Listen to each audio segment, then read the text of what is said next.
Jamaah mau jamaah. Alhamdulillah. Alhamdulillahirrabbilalamin, kita masih di Islam itu Indah. Temanya juga masih sama. Please dengerin masukan aku sayang. Dengerin dulu. Kenapa? Dengerin dulu. Tadi bikin kaget kita apa? Ada berita bahwa saya meninggal kemarin sore. Dan alhamdulillah diklarifikasi lewat video promo Islam itu Indah. Oh iya, orang masih ada di sini sehat. Karena ada promonya Ustaz Maulana modal. Iya, masa orang Ustaz sehat juga, Masya Allah. Amin, berarti doa semuanya. Tapi Ustadz Maulana sudah klarifikasi. Tapi ada juga orang yang butuh pertolongan. Butuh pertolongan. Kasus juga. Kasus apa itu? apa lagi? Jadi gini, dia itu anak tunggal. Masya Allah. Anak tunggal. Terus jadi manjain banget sama orang tuanya. Begitu nikah, akhirnya semua pendapat istrinya nggak pernah didengerin. Allah. Saking manjanya sama orang tuanya mulu yang didengerin pendapatnya. Waduh. Kan kasihan ya istrinya. Kok bisa? Itu gimana Ustadz Syam? Oh, Ustaz Sam yang ditanya? Iya, harus seperti apa Silakan Ustaz Ustadz? Sam. Tapi guru-guru satu Maulana Bunda Tuti Masoni serta guru-guru kami yang dimuliakan Allah Subhanahu wa taala. Wa qadha rabbuka alla ta'budu illa iyyahu wa bil walidaini ihsana. Imma yablughanna 'indaka al-kibara ahaduhuma aw kilahuma فلا تقل لهما أف ولا تنهرهما وقل لهما قولا كريما. Sadaqallahul azim. Allahumma arhamna bil Quran.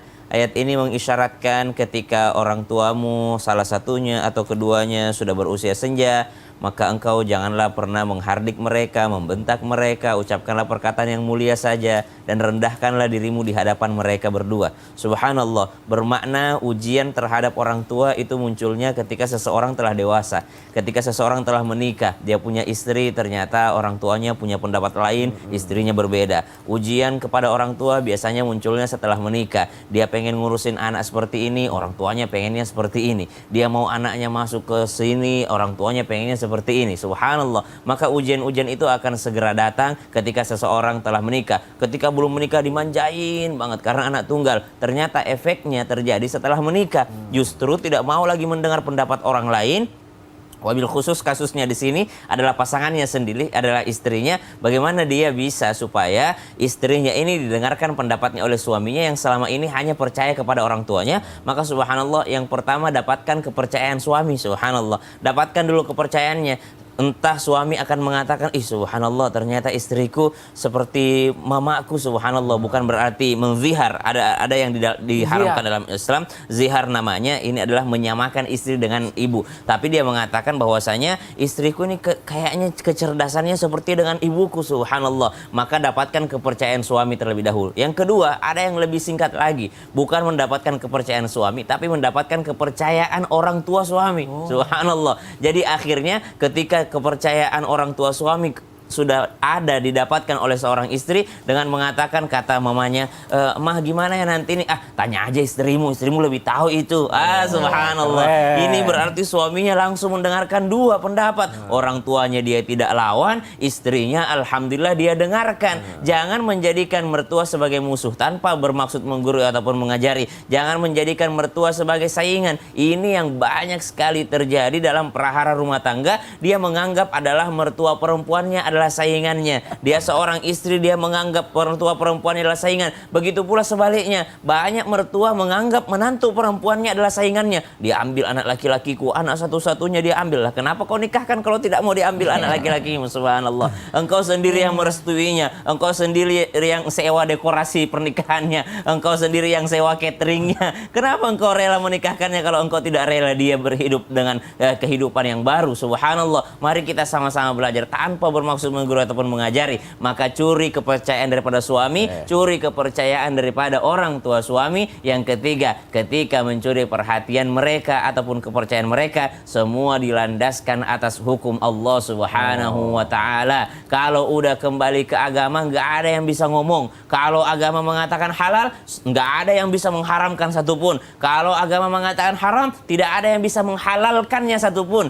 Maka kembali kepada hukum agama. Mas, ini bukan pendapat pendapat saya, tapi ini pendapat daripada para alim ulama. Ini pendapat daripada baginda Nabi SAW yang memerintahkannya. Allah Subhanahu wa taala yang memerintahkannya. Kita nggak boleh percaya yang gituan, subhanallah. Maka landaskan pada ilmu agama. Allahu taala alam. Oh, jadi berarti istri itu harus bisa mendapatkan kepercayaan suami dan kepercayaan mertua, tapi berlandaskan ilmu agama. Benar. Dan si suaminya harus bisa memuliakan orang tua sama istrinya gitu ya. Benar, otomatis kalau udah dapat kepercayaan orang tuanya langsung dia memuliakan dua-duanya. Oh iya, Masya Allah. Terima kasih Ustaz Syam ya Sama-sama, untuk penjelasannya ya. Semoga terjawab ya jamaah yang ada di rumah ya. Tapi ini nggak selesai sampai di situ aja. Kenapa lagi? Mungkin Son? untuk masalah tadi selesai. Ya, Sony kenapa?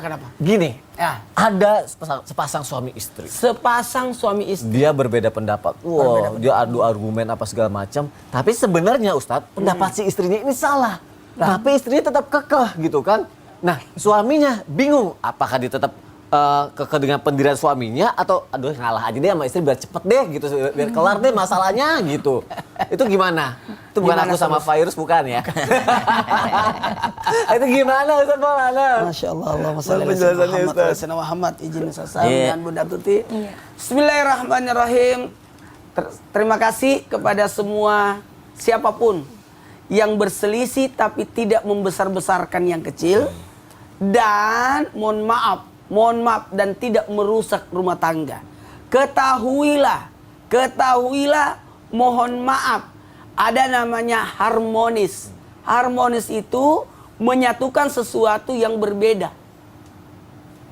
Kalau satu alat musik itu tidak harmonis kalau cuma satu, tapi menggabungkan beberapa alat musik yang disatukan menjadi sebuah lagu. Oh, harmoni. Harmonis namanya.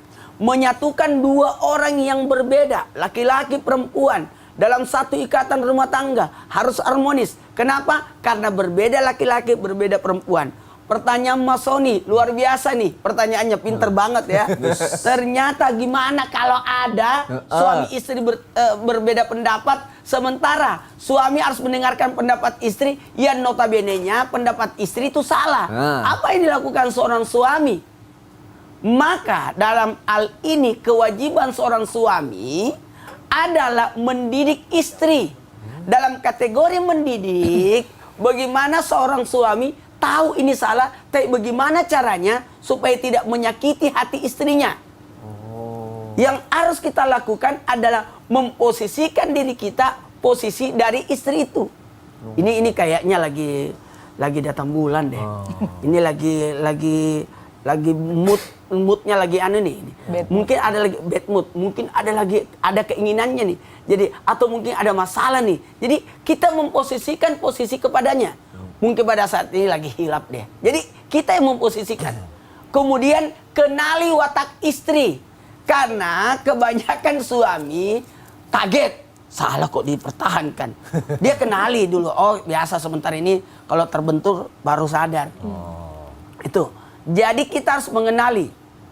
Kemudian sadari diri. Kemungkinan saya kurang perhatian. Sehingga istri saya butuh ini tapi saya tidak tahu.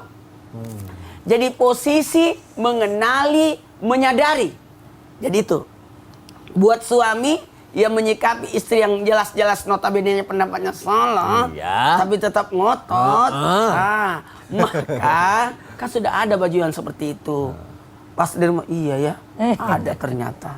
Kemudian bagaimana kita sebagai seorang suami, kalau sudah tahu istri salah, kita ayomi, kita jagain dia.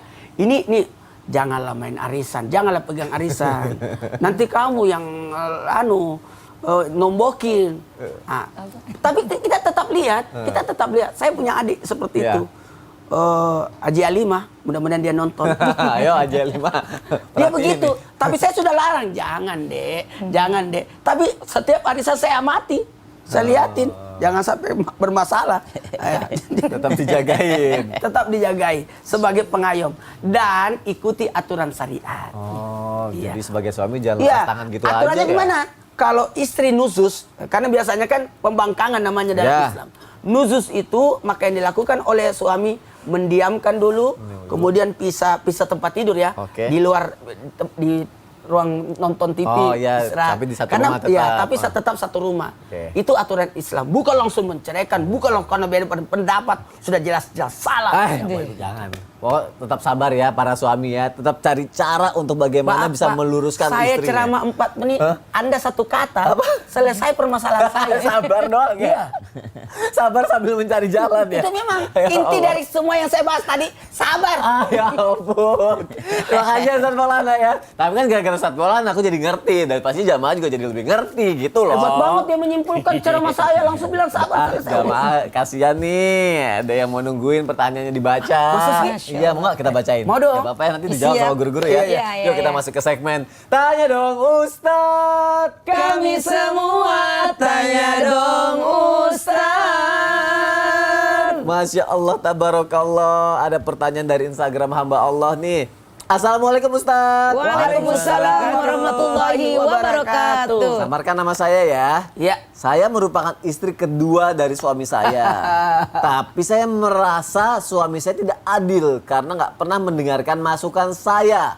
Mohon solusinya Ustadz agar saya sabar menghadapi ini. Wah, berhubungan dengan sabar gimana nih Ustadz Syam nih? Ya Allah wa'alam, istri kedua di sini maksudnya pelanjut atau memang madu, subhanallah. Jadi kalau madu memang seorang yang menikah dengan dua orang wanita lalu dia tidak berlaku adil, memang ada konsekuensinya nanti yang didapatkan di yaumil qiyamah. Itu yang pertama. Yang kedua, kalaupun dia adalah yang melanjutkan, subhanallah, maka dia mesti mempelajari seperti apa dahulu istri yang dia gantikan ataupun subhanallah istri yang dia lanjutkan perjuangannya. Kemudian yang ketiga, ketika seperti ini minta agar bisa bersabar. Tentu saja sabar itu adalah butuh doa juga. Ada di dalam surah Al-Baqarah ayat 250, Rabbana afrigh alaina sabra. Ya Allah, penuhi hatiku dengan kesabaran. Wa tsabbit aqdamana wansurna 'alal qaumil kafirin. Kuatkan aku ya Allah, keteguhanku ya Allah, dan bantu aku, subhanallah. Allah Masya taala. Allah. Semoga Allah bantu ya Iya. menyelesaikan masalahnya. Terima kasih Ustadz Sama-sama. Syam. Pertanyaan selanjutnya dari Instagram hamba Allah. Assalamualaikum Ustazah. Langsung Waalaikumsalam Ustazah. warahmatullahi wabarakatuh. Langsung buat Ustazah nih kalau gitu Iya, nih. iya, Aku bacain boleh, deh. Kak Sony. Saya baru tunangan dengan calon saya seminggu yang lalu. Oh iya, Kami sudah alhamdulillah. berbincang tentang konsep pernikahan kita. Namun setelah aku memberikan pendapat, dia selalu menyela pendapat saya. Iya. Dia mengatakan pendapat saya kurang cocok. Padahal saya berusaha untuk memberikan yang terbaik untuk kita, katanya gitu kan. Apakah sebaiknya saya mundur dengan dia karena saya merasa dia tidak menghargai saya sebagai perempuan karena tidak menghargai pendapat saya? Masya Allah, pertanyaannya luar biasa ya. Oh, Ini yang mundur aja apa bertunangan enggak? ya. Dijawab Masya melalui tausiah Allah. aja ya, Bunda Baik, ya. baik, baik. Silakan, Mohon Bunda. izin Ustadz Maulana, Ustadz Syam, Ya. Pak Sony. Mudah-mudahan Kak Sony kita bisa mendoakan nih Amin. yang putus ya. Amin ya Allah. Amin. Bismillahirrahmanirrahim. Alhamdulillahirrabbilalamin. Subhanallah, ketika kita sudah menentukan calon pasangan suami kita atau suami sudah menentukan calon pasangan sebagai istrinya dan itu adalah sudah meminta doa, meminta petunjuk dari Allah dan semuanya restu daripada kedua keluarga. Nah, akhirnya bertunanganlah atau khitbah. Ketika ada sesuatu menjelang pernikahan, biasanya suka ada aja ujian-ujian kecil. Dalam hal ini, kita jangan terpancing emosi. Kalau kita berdiskusi, biasanya kedua pendapat itu ada kesepakatan. Tapi ada etika ketika kita berbicara, ada adabnya. Siapa yang menjadi subjek pembicaraan atau sebagai komunikator, siapa yang menjadi komunikan. Siapa yang diajak lawan bicara kita. Kalau calon pasangan istri kita memberikan informasi atau ide atau saran, sebagai calon suami harusnya, punten ya, menunjukkan sikap bijaksana. Menunjukkan bahwa dia itu calon suami yang pendengar. Ketika berbicara, dengarkan saja dulu. Jangan langsung dicela. Belum selesai, udah langsung di-cut. Begini-gini, akhirnya kan calon istri itu tersinggung. Terkadang juga jadi ilfil. Nah, bagaimana caranya agar keduanya itu sepakat? Yang istri, kalau misalkan calon suaminya itu udah mau berpendapat, mungkin ada pendapat yang lebih bagus lagi. Tetapi calon istri juga sudah mengatakan, ini loh ide yang paling baik. Nah, kalau kedua-duanya sama-sama tidak menemukan titik temu, coba minta rembuk dengan kedua keluarga. Barangkali kalau orang tua kan sudah senior, Ya, apalagi kalau yang sudah menikahkan 2 atau 3 kali putra-putrinya, pasti ada pengalaman. Bagi calon pengantin baru, biasanya kan belum ada pengalaman. Terkadang ini menurut saya baik, tapi kan belum tentu menurut calon suami atau calon istri. Nah, disitulah diharapkan kita memulai komunikasi dengan bermusyawarah. Ya kan? Kalau bermusyawarah itu nanti akan ada kesepakatan. Ngalahlah sedikit. Kalau kurang-kurang sedikit dekorasinya. Ini kan masalah konsep pernikahan. Sesungguhnya menikah itu kan kalau kita melihat tujuan menikah adalah untuk ibadah. Masa untuk ibadah sedikit permasalahan langsung kita mundur. Udah deh kalau gitu mundur aja dah. Berarti itu bukan jodoh saya. Jangan dulu berasumsi seperti itu. Sabar dulu, cooling down dulu. Setelah itu baru kita berdoa. Kalau misalkan betul-betul sudah dijalani, kemudian ada rentan waktu dalam menuju pernikahan, tetap saja tidak ketemu komunikasinya, tetap saja tidak ada nyambungnya. Karena kan kita nanti akan berumah tangga, dibutuhkan komunikasi yang baik. Kalau dimulai sebelum menikah saja tidak ada komunikasi yang baik, lalu mungkin calon istri ini berpikiran, ya segini aja sudah tidak nyambung.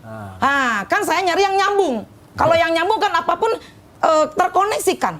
Makanya kalau misalkan kedua belah pihak dua-duanya tidak bisa saling mengalah, bagaimana ke depannya? Tetapi yang terbaik adalah sholat istikharah. Kenapa? Karena mencari jodoh itu kan ikhtiar. Yang menentukan adalah Allah. Kalau kita cocok, maju. Tapi kalau di awal sudah tidak cocok, kok gini ya, kok gitu ya. Ingat, tujuan menikah itu adalah agar kita mendapatkan ketenangan, kebahagiaan, kedamaian, ketentraman. Kalau sebelum menikah sering sekali cekcok, ya udah pikirkan dulu, barangkali bukan jodohnya, tapi jangan satu pihak. Minta petunjuk Allah, itu yang terbaik. Ya, Bunda, makasih ya Bunda. Ya, Gawat ada banget apa soalnya. lagi? Aduh, bahaya banget Tuh, nih. tuh. Apalagi Apalagi? Ada apa? Ini dari tadi jangan kayak begitu. Bikin bingung. Gawat. Gawat siapa? Ini ada yang mau lahiran. Siapa? Kak Fairuz lahir lagi? Kak Fairuz lahir lagi? Alhamdulillah. Enggak, masa Siapa yang mau lahiran? Masa Fairuz hamil mulu? Bukan. Ya kan ada lakinya, emang kenapa kalau hamil? Iya, tapi bukan. Tapi kan baru kemarin, Gimana? Kita apain ya? Panggil ambulan aja yuk. Panggil ambulan. Siapa yang mau lahiran? Siapa? Tapi aku gak ada pulsa. Ayo, ya Allah, ayo panggil ambulan. Jamaah aja minta tolong Ya, jamaah. jamaah jangan kemana-mana. Tetap di Islam itu indah. Ya, tetap di Islam itu indah. Gak lama ya. Panggil ambulan. Gimana panggil?